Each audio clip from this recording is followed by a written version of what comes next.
우리의 심령으로부터 하나님을 찬양하는 찬양의 샘물이 터져나게 되기를 소망합니다. 이 세상의 것보다 하늘의 신령한 것들을 사모하게 하시고 하나님의 말씀을 들을 때마다 하나님 나라의 귀한 은혜가 우리에게 전달되기를 소망합니다. 오늘도 말씀을 들을 때에 주의 말씀이 우리 성도들의 심령 깊이 심겨지게 하시고 30배, 60배, 100배의 결실을 거두는 주의 은혜를 맛보아 알게 하옵소서. 예수님의 이름으로 기도드리옵나이다. 아멘. 할렐루야. 하나님의 크고 놀라운 은혜가 오늘도 우리 모든 성도님들 가운데 충만하게 임하기를 예수님의 이름으로 축복합니다. 교회 안팎에서 말세라는 말들을 참 많이 사용하고 있습니다. 이 말세가 무엇일까? 국어사전을 한번 찾아봤습니다. 도덕, 풍속, 정치, 이 모든 사회 질서와 정신이 매우 타락하고 쇠퇴하여 끝판에 이른 세상, 이것을 이 세상에서는 말세라고 정의합니다. 그런데 우리 기독교에서 사용하는 말세는 조금 그 의미가 다릅니다. 예수님의 성천에서부터 재림에 이르기까지의 그 모든 세상, 이것을 말세라고 이야기하죠. 그런데 이 말세보다도 좀 더 세밀한 뜻을 가지는 단어가 종말입니다. 계속되어 온 일이나 현상의 마지막을 종말이라고 이야기합니다. 그래서 말세는 예수님의 성천에서 다시 오시는 예수님, 재림 사이의 모든 기간을 뜻하는 그런 넓은 의미의 단어라고 한다면은 종말이라는 말은 이 말세의 기간 중에서도 말세 중에서도 마지막 때를 의미하는 것이 바로 종말인 것입니다. 그러므로 우리 모든 이 세상 사람들은 현재 말세의 시대 속에서도 끝이 임박한 종말의 때를 우리는 살아가고 있는 것입니다. 세상의 종말과 하나님 나라는 뗄래야 뗄 수가 없는 밀접한 관계입니다. 우리 성도들은 하나님 나라에 대한 관심은 아주 크게 가지고 있습니다. 하나님 나라의 완성은 예수님의 재림으로 완성이 되어집니다. 그리고 예수님께서 재림하시는 그날은 세상의 종말을 이야기하는 것이죠. 그런데 참 이상하게도 우리 성도들은 예수님의 재림과 세상의 종말에 대하여서는 그다지 큰 관심을 기울이지 않는 것 같습니다. 더욱 아이러니한 것은 종말을 너무 강조하면은 이단이나 사이비로 생각하는 그런 경향도 크게 좀 가지고 있는 것 같습니다. 그러나 예수님을 믿는 성도들이라고 한다면은 예수님의 재림을 사모하는 믿음의 삶을 살아가야 하는 것이 마땅합니다. 이 말을 풀어보면은 세상의 종말을 고대하는 것이 예수님의 재림을 사모하는 것이 되는 것이죠. 그리고 하나님의 나라가 온전히 임하기를 사모하는 것이 재림 신앙인 것입니다. 종말과 재림에 대한 성경적 지식을 우리는 분명히 가져야 할 필요가 있습니다. 우리가 종말에 치우쳐버리면 하나님이 허락하신 이 땅의 삶을 등한시하게 되는 결과를 가지고 오게 됩니다. 반대로 이 땅의 삶에 큰 비중을 두게 되면은 분명히 다시 오실 예수 그리스도의 재림 신앙이 약화되어지게 되는 것입니다. 그러므로 우리는 성경이 말하는 종말과 재림에 대하여 바로 알아야 되고, 그리고 또 우리는 균형 있는 삶을 살아가야 하는 것이죠. 어느 한 곳에 치우치지 아니하고 언제 예수님 재림하신다 할지라도 우리는 할렐루야 기뻐 맞이할 수 있는 믿음의 성도가 되어야 할 줄로 믿으시기를 예수님의 이름으로 축원합니다. 오늘은 누가복음 본문에 근거하여서 세 가지의 말씀을 전달하려고 합니다. 이 말씀의 목적은 우리 성도들이 이 종말의 때에 어느 하나에 치우치지 않은 균형 있는 믿음의 삶을 살아가는데 하나의 지침이 되고자 하는 그런 뜻을 가지고 있습니다. 첫 번째, 본문이 말하는 그날이 있습니다. 그런데 그날은 바로 종말과 재림을 의미하는데 바로 이 종말은 뜻밖에 임한다고 우리에게 경고하고 있습니다. 34절 말씀을 보면 너희는 스스로 조심하라. 그렇지 않으면 방탕함과 술취함과 생활의 염려로 마음이 둔하여지고 뜻밖의 그날이 덫과 같이 너희에게 임하리라. 참 이 말씀을 우리가 가슴에 새겨야 됩니다. 짐승들이 평안히 걸어가다가 갑자기 덫에 걸리는 것처럼 그날은 갑작스럽게 우리 모든 사람들에게 임하게 될 것을 예수님이 경고하고 있습니다. 이런 생각을 한번 해볼까요? 우리 성도님들 가운데 여러분, 바로 예수님이 재림하시는 그날 그때를 정확하게 안다면 어떤 일이 일어나게 되겠습니까? 여러분들 믿음 생활 열심히 할까요? 아니면 믿음 생활이 도리어 등한시 되어질까요? 한번 우리가 깊이 생각해 볼 필요가 있습니다. 정말 우리가 세상의 종말이 예를 들어서 2020년 3월 30일이다라고 그렇게 생각한다면 그때까지 우리는 어떤 삶을 살아갈까 상당히 궁금합니다. 어떤 분은 이런 이야기를 했습니다. 만약 내일 지구의 종말이 온다면 나는 무엇을 한다고요? 사과나무 한 그루를 심겠다라고. 참 그분은 그런 생각을 가졌는데 여러분, 과연 이 땅 가운데서 사과나무를 심으며 내일 종말을 맞이할 그런 분이 몇 사람이나 될까? 저는 좀 이렇게 의심의 눈초리를 가지고 바라봅니다. 저는 그 반대라고 생각하고 있습니다. 언젠가 어느 한 분을 통하여서 이슬람이 지키는 라마단 절기에 대한 뒷이야기를 한번 들은 적이 있습니다.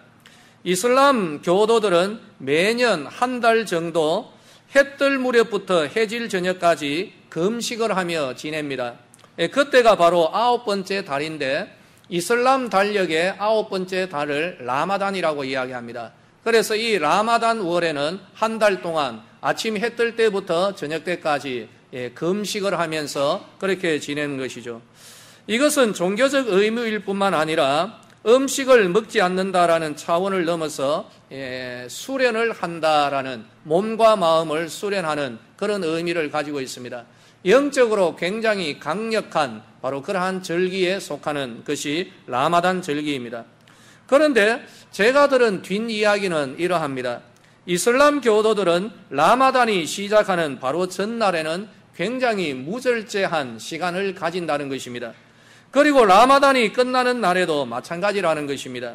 이 무절제라는 것은 음식을 폭식하는 것뿐만 아니라 사람의 본능의 영역에서 비롯되는 모든 활동에 있어서 무절제함이 이렇게 드러나는 시간이 라마단 직전과 라마단이 끝나고 난 바로 그날이라는 것입니다.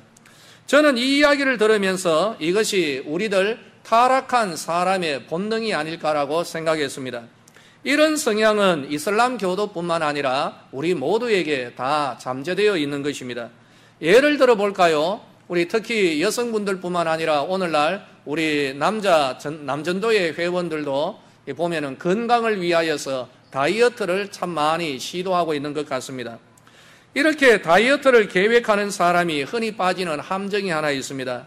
다이어트는 내일부터이니까 오늘은 어떻게 해요? 내일부터 시작이니까 오늘은 실컷 먹자라고 그렇게 생각하고 또 내일 되면은 아이고 뭐 하루만 더 연기하지 이렇게 하는 것이 우리 사람들의 생각인 것 같습니다.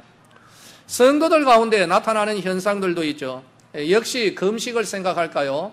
부끄럽습니다만은 저도 이런 성향이 있습니다.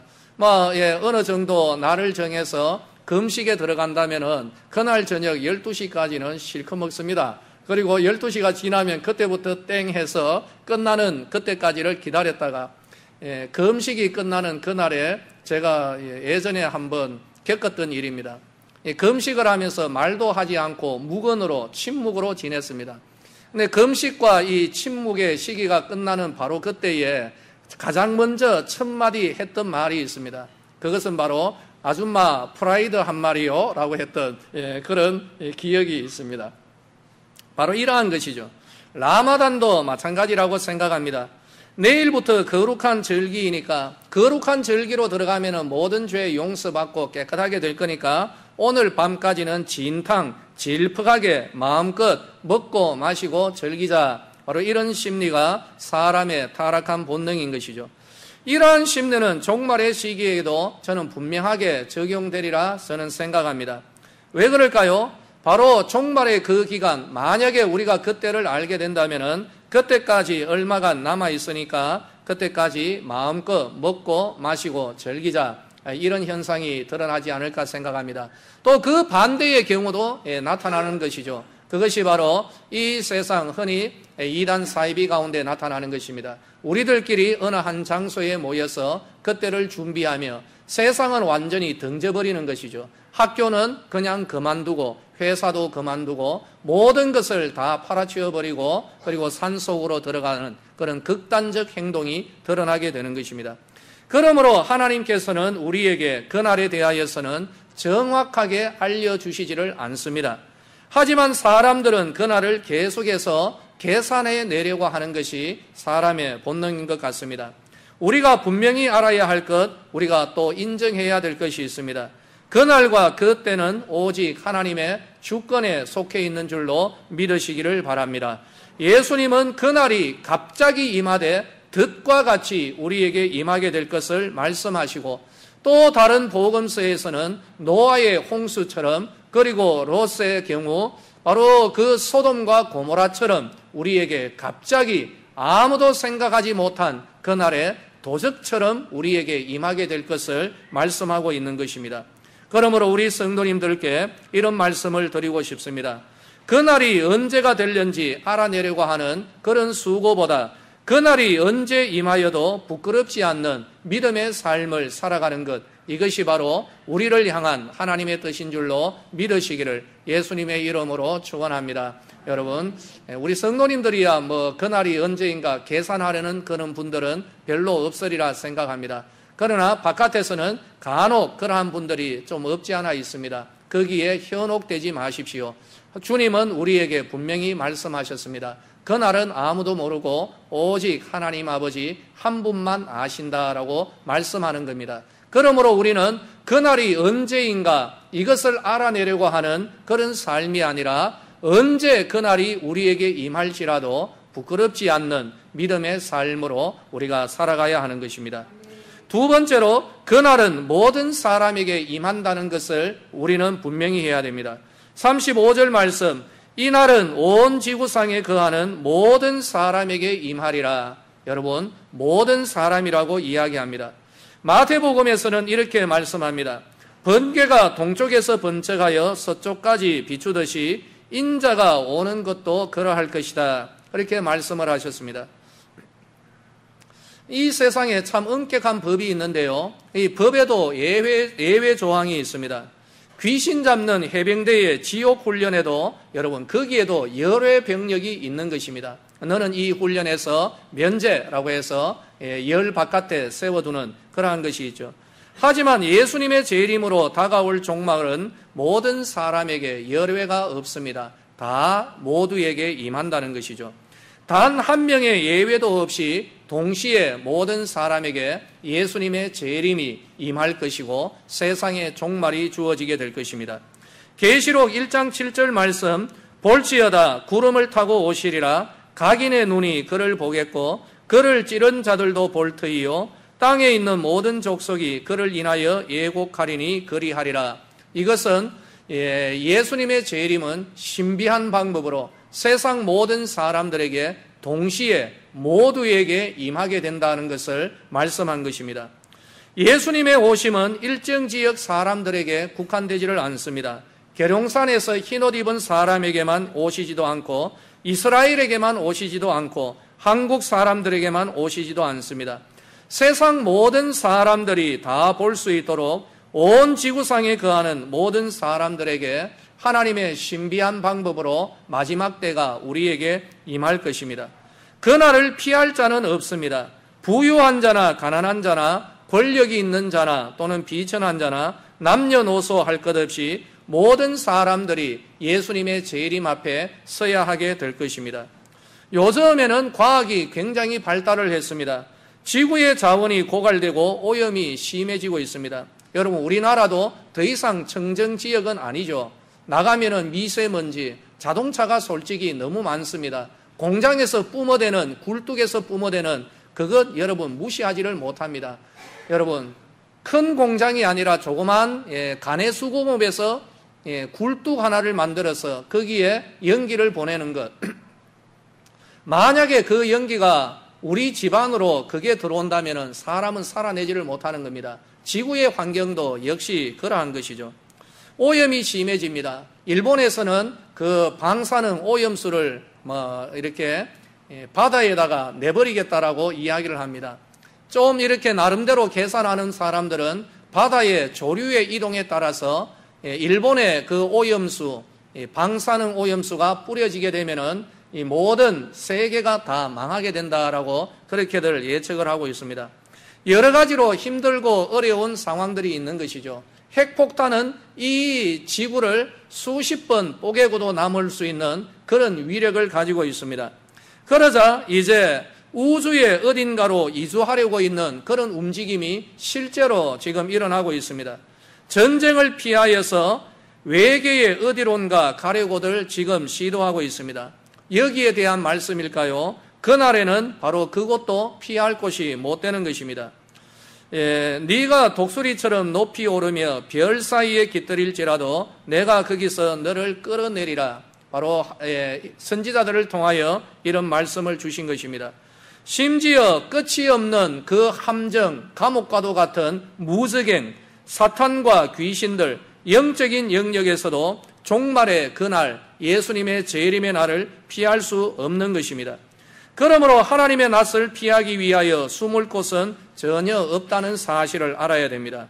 모든 사람이 재림의 예수님을 반드시 맞이하여야 된다는 사실을 우리는 알아야 되는 것입니다. 나는 열외된다라는 것, 이것은 있을 수가 없는 것입니다.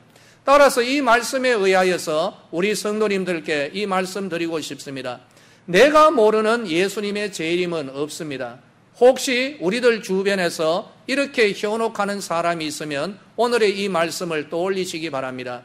내가 아는 저 사람이 재림의 예수다.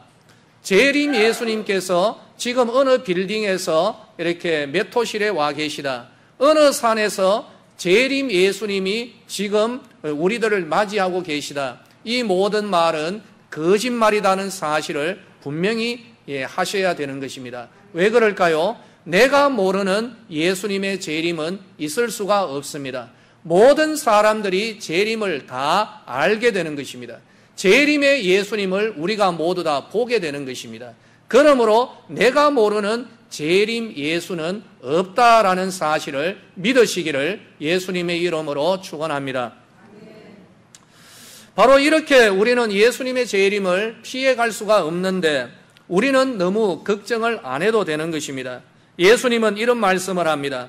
그러나 너희 머리털 하나도 상치 아니하리라. 바로 그 재림의 날은 우리에게 심판의 날이 아니라 우리에게 잔치의 날이 될 것이기 때문입니다. 우리의 영혼을 하나님께서 책임지시겠다는 견고한 약속의 말씀이 주어져 있기 때문에 우리는 그날을 피하는 것이 아니라 기대하는 재림의 그날을 사모하는 믿음의 삶을 살아가는 것이죠. 그날이 모든 사람들에게 임하지만 항상 기도하며 깨어있는 자는 결코 두려워할 필요가 없는 것입니다. 두 부류가 있을 것입니다.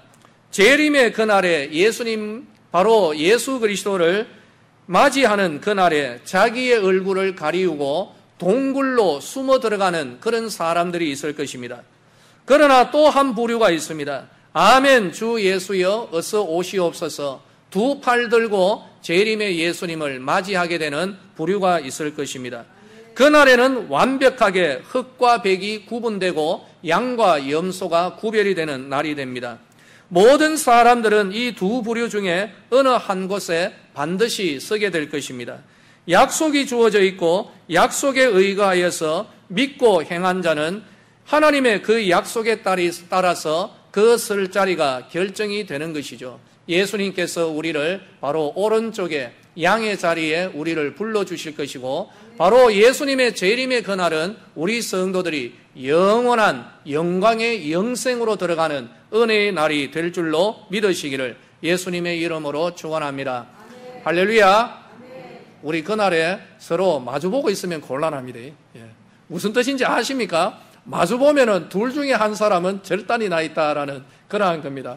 여러분, 우리는 서로 얼굴은 못 보더라도 뒤통수라고 해야 됩니까? 이게 적당한 말이 떠오르지는 않습니다.